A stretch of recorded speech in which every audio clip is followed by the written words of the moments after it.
పరిష్కారం చేయాలని చెప్పేసి ఆంధ్రప్రదేశ్ రైతు సంఘం తరఫున కోరుతా ఉన్నాం. ప్రధానంగా రొయ్యల రైతులు అనేక సమస్యలు ఎదుర్కొంటా ఉన్నారు. మరి రొయ్యల రైతు సమస్యల పట్ల కేంద్ర రాష్ట్ర ప్రభుత్వాలు చాలా నిర్లక్ష్యంగా వ్యవహరిస్తూ ఉన్నాయి.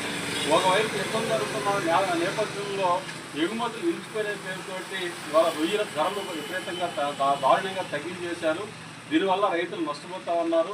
మరి ఆక్వా రైతుల యొక్క ప్రధానంగా రొయ్యల రైతుల యొక్క సమస్యల్ని ప్రభుత్వాలు పట్టించుకోవట్లేదు, చర్చించడం లేదు.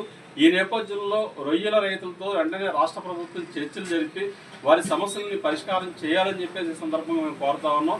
ప్రధానంగా ఇవాళ రొయ్యలకు సంబంధించిన వ్యాపారులు అట్లాగే ఎగుమతిదారులు ఎవరైతే ఉన్నారో వీళ్ళు సిండికేట్గా మారిపోయి ఇవాళ రొయ్యల ధరలు తగ్గించేస్తూ ఉన్నారు. దీనివల్ల రైతులు నష్టపోతూ ఉన్నారు. ప్రధానంగా నాణ్యమైన ఫీడ్ రావడం లేదు, నాణ్యమైన సీడ్ రైతులకు అందడం లేదు. మరి నాణ్యమైన సీడ్ అందించని యాచరీస్ మీద ఎట్లాంటి చర్యలు కూడా ఉండట్లేదు, ప్రభుత్వ యొక్క లైసెన్సులు కూడా ఉండట్లేదు. మరి ఇట్లాంటి పరిస్థితుల్లో నాణ్యమైన సీడ్ని అందించని యాచరీస్ ఏవైతే ఉన్నాయో వాటి మీద కఠిన చర్యలు తీసుకోవాలని చెప్పేసి కూడా కోరుతా ఉన్నాం. అట్లాగే ఎగుమతిదారులు కానీ వ్యాపారులు కానీ సిండికేట్గా మరి ధరలు తగ్గించేస్తున్న నేపథ్యంలో కూడా వారి మీద కూడా చర్యలు తీసుకోవాల్సిన అవసరం ఉందని చెప్పేసి కోరుతా ఉన్నాం. అలాగే ప్రతి కౌంటీకి ధర ప్రకటించి ఆ ధర అమలు అయ్యే విధంగా ప్రభుత్వాలు చర్యలు తీసుకోవాలని చెప్పేసి కోరుతా ఉన్నాం. కాబట్టి రొయ్యలకి కనీసం మద్దతు ధర ప్రకటించాలి, కౌంటీ వారికి మద్దతు ధర ప్రకటించాలని చెప్పేసి ఈ సందర్భంగా మేము కోరుతా ఉన్నాం. అట్లా ప్రకటించిన ధరలే అమలయ్యే విధంగా చర్యలు తీసుకోవాల్సిన అవసరం ఉందని చెప్పేసి మేము భావిస్తూ ఉన్నాం. దీంతో పాటు ఫీడ్ ధరలు కూడా విపరీతంగా పెంచేస్తూ ఉన్నారు. అంటే ఫీడ్కి సంబంధించిన సోయాబీన్ కానీ ఇట్లాంటి ముడి సరుకులు ధరలు తగ్గినా సరే ఆ ధరలు మాత్రం తగ్గించట్లేదు. ఎంఆర్పీ కంటే ఎక్కువ ధరలకు అమ్ముతున్న పరిస్థితి కూడా కనపడతా ఉంది.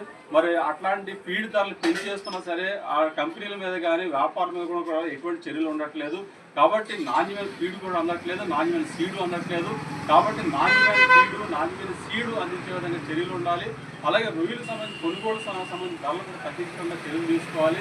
కాబట్టి ఇవాళ రొయ్యల రైతులు అన్ని రకాలుగా నష్టపోతున్నారు. కాబట్టి రొయ్యల రైతులను ఆదుకునే విధంగా కేంద్ర రాష్ట్ర ప్రభుత్వాలు చర్యలు ఉండాలి. రెండోది, కేంద్ర ప్రభుత్వం బడ్జెట్లో ఇవాళ ఆక్వా రంగానికి 2,500 కోట్ల రూపాయలు సబ్సిడీ పథకాలు కేటాయించని చెప్తా ఉన్నారు. మరి ఆక్వా రైతులు ఏ అయితే వ్యవసాయ పరికరాలు కొనుగోలు చేస్తున్నారో, ఏ రేట్లు కానీ ఇట్లాంటి కొనుగోలు చేస్తున్నారో ఆ కొనుగోలు చేసిన సందర్భంగా ఆ సబ్సిడీ రైతులకు అందే విధంగా చర్యలు ఉండాలి. అట్లాగే విద్యుత్ సబ్సిడీ రాష్ట్ర ప్రభుత్వం రూపాయిన్నరకి అమలు చేస్తాము, రూపాయిన్నర యూనిట్ కాస్ట్తో మేము అమలు చేసి రైతులు ఆదుకుంటామని చెప్పారు. మరి రైతులందరికీ కూడా ఈ పథకం అమలు కావట్లేదు. కాబట్టి ఆక్వాకు సంబంధించి రూపాయిన్నరకే విద్యుత్ సబ్సిడీ అందించాలని చెప్పేసి ప్రభుత్వాన్ని కోరుతా ఉన్నాం. ఈ సమస్యలన్నింటినీ కూడా ప్రభుత్వం అంటే రొయ్యల రైతులతో చర్చలు జరిపి పరిష్కారం చేయాలి. లేని పక్షంలో రైతులు చేస్తున్న ఆందోళన పోరాటానికి ఆంధ్రప్రదేశ్ రైతు సంఘం తరఫున కూడా సంపూర్ణమైన మద్దతుని సంఘీభావాన్ని ప్రకటిస్తామని చెప్పి సందర్భంగా మేము తెలియజేస్తాం.